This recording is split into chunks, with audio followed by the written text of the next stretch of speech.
Hi ನಮಸ್ತೆ friends, welcome to Kolar kitchen. ಬನ್ನಿ friends, ಇವತ್ತಿನ ವಿಡಿಯೋದಲ್ಲಿ ಬೆಳಗಿನ ಬ್ರೇಕ್ಫಾಸ್ಟ್ಗೆ ಹಾಗೇನೆ ಮಧ್ಯಾಹ್ನದ ಲಂಚ್ ಬಾಕ್ಸ್ಗೂ ಸರಿ ಹೊಂದುವಂತಹ ಬಟಾಣಿ ಚಿತ್ರಾನ್ನ ಯಾವ ಥರ ಮಾಡೋದು ಅಂತ ತಿಳಿಸ್ಕೊಡ್ತೀನಿ. ತುಂಬಾ ಟೇಸ್ಟಿಯಾಗಿರುತ್ತೆ. ಬನ್ನಿ ಇವಾಗ ಹೇಗೆ ಮಾಡೋದು, ಏನೆಲ್ಲ ಬೇಕು ಅಂತ ನೋಡೋಣ. ನೋಡಿ, ಒಂದು ಬಾಣಲಿ ಬಿಸಿಗಿಟ್ಟೋದಕ್ಕೆ 3 ಟೇಬಲ್ ಸ್ಪೂನ್ ಆಗೋಷ್ಟು ಎಣ್ಣೆ ಹಾಕೋತಾ ಇದ್ದೀನಿ.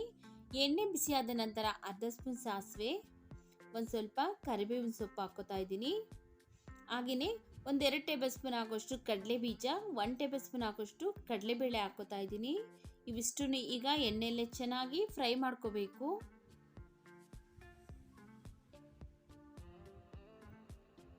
ನೋಡಿ, ಈ ರೀತಿಯಾಗಿ ಫ್ರೈ ಆದಮೇಲೆ 2 ಈರುಳ್ಳಿನ ಸಣ್ಣದಾಗಿ ಕಟ್ ಮಾಡಿ ಹಾಕೋತಾ ಇದ್ದೀನಿ. ಒಂದು 6 ಹಸಿಮೆಣಸಿನಕಾಯಿನೂ ಕಟ್ ಮಾಡಿ ಹಾಕೋತಾ ಇದ್ದೀನಿ. ನಂತರ ಇದಕ್ಕೆ ಒಂದು ಅರ್ಧ ಕಪ್ ಆಗೋಷ್ಟು ಹಸಿ ಬಟಾಣಿನ ಹಾಕೋತಾ ಇದ್ದೀನಿ. ಇವಿಷ್ಟು ಸಹ ಎಣ್ಣೆಲೆ ಚೆನ್ನಾಗಿ ಫ್ರೈ ಮಾಡ್ಕೋಬೇಕು. ತುಂಬಾ ಟೇಸ್ಟಿಯಾಗಿರುತ್ತೆ ಫ್ರೆಂಡ್ಸ್, ಒಂದ್ಸರಿ ನೀವು ಟ್ರೈ ಮಾಡಿ ನೋಡಿ. ನೋಡಿ, 1-2-3 ನಿಮಿಷ ಚೆನ್ನಾಗಿ ಫ್ರೈ ಮಾಡ್ಕೊಂಡಿದ್ದೀನಿ. ಇವಾಗ ಇದಕ್ಕೆ ರುಚಿಗೆ ತಕ್ಕಷ್ಟು ಉಪ್ಪು ಹಾಕೋತಾ ಇದ್ದೀನಿ. 1/4 ಸ್ಪೂನ್ ಆಗೋಷ್ಟು ಅರಿಶಿನ ಪುಡಿ ಹಾಕೋತಾ ಇದ್ದೀನಿ. ಹಾಗೆಯೇ ಒಂದು ಅರ್ಧ ಒಳು ನಿಂಬೆಹಣ್ಣಿನ ರಸ ಹಾಕೋತಾ ಇದ್ದೀನಿ. ಇವಾಗ ಇಷ್ಟನ್ನು ಒಂದ್ಸರಿ ಚೆನ್ನಾಗಿ ಮಿಕ್ಸ್ ಮಾಡ್ಕೊಳ್ಳೋಣ. ಯಾವಾಗಲೂ ಸಹ ಒಂದೇ ಥರ ಚಿತ್ರಾನ್ನ ಮಾಡ್ಕೊಳ್ಳೋದಕ್ಕಿಂತನೂ ಈ ಥರ ವೆರೈಟಿಯಾಗಿ ಚಿತ್ರಾನ್ನ ಮಾಡಿಕೊಟ್ರೆ ಮಕ್ಕಳು ಸಹ ತುಂಬ ಇಷ್ಟಪಟ್ಟು ತಿಂತಾರೆ. ಲಾಸ್ಟಲ್ಲಿ ಇದಕ್ಕೆ ಸಣ್ಣದಾಗಿ ಕಟ್ ಮಾಡಿರುವಂತಹ ಕೊತ್ತಂಬರಿ ಸೊಪ್ಪು ಹಾಕಿ ಮಿಕ್ಸ್ ಮಾಡ್ಕೊತಾ ಇದ್ದೀನಿ. ನಂತರ ಇದಕ್ಕೆ 1-2-3 ಸ್ಪೂನ್ ಹಾಕೋಷ್ಟು ಹಸಿ ಕಾಯಿ ತುರಿನ ಹಾಕೋತಾ ಇದ್ದೀನಿ.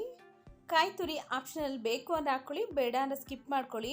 ಹಾಕಿದ್ರೆ ತುಂಬ ಟೇಸ್ಟಿಯಾಗಿರುತ್ತೆ. ನೋಡಿ, ಚೆನ್ನಾಗಿ ಮಿಕ್ಸ್ ಮಾಡ್ಕೊಂಡ ನಂತರ ಇದಕ್ಕೆ ನಾನು ಮೊದಲೇ ಉದ್ರಿದ್ರಾಗಿ ಮಾಡ್ಕೊಂಡಿರುವಂತಹ ಅನ್ನನ ಹಾಕಿ ಚೆನ್ನಾಗಿ ಮಿಕ್ಸ್ ಮಾಡ್ಕೋಬೇಕು. ನಮ್ಮ ಚಾನಲಲ್ಲಿ ಇನ್ನೂ ಒಳ್ಳೆ ರೆಸಿಪೀಸ್ನ ಅಪ್ಲೋಡ್ ಮಾಡಿದ್ದೀನಿ. ಪ್ಲೀಸ್ ಒಂದ್ಸರಿ ವಿಸಿಟ್ ಮಾಡಿ ಚೆಕ್ ಮಾಡ್ಕೊಳ್ಳಿ. ಅನ್ನ ಎಲ್ಲ ಹಾಕಿದ್ಮೇಲೆ ಚೆನ್ನಾಗಿ ಗೊಜ್ಜೆಲ್ಲ ಅನ್ನಕ್ಕೆ ಮಿಕ್ಸ್ ಆಗೋ ಥರ ಚೆನ್ನಾಗಿ ಮಿಕ್ಸ್ ಮಾಡ್ಕೋಬೇಕು.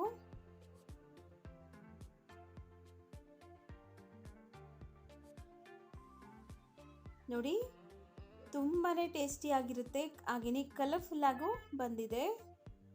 ನೋಡಿದ್ರಲ್ಲ ಫ್ರೆಂಡ್ಸ್, ಎಷ್ಟೊಂದು ಈಸಿಯಾಗಿ ಬಟಾಣಿ ಚಿತ್ರಾನ್ನ ಯಾವ ಥರ ಮಾಡೋದು ಅಂತ. ಈ ವಿಡಿಯೋ ಇಷ್ಟ ಆಗಿದ್ರೆ ಪ್ಲೀಸ್ ಲೈಕ್ ಮಾಡಿ, ಹಾಗೆ ಶೇರ್ ಮಾಡಿ, ಚಾನಲ್ ಸಬ್ಸ್ಕ್ರೈಬ್ ಮಾಡಿಕೊಂಡು ಸಪೋರ್ಟ್ ಮಾಡಿ.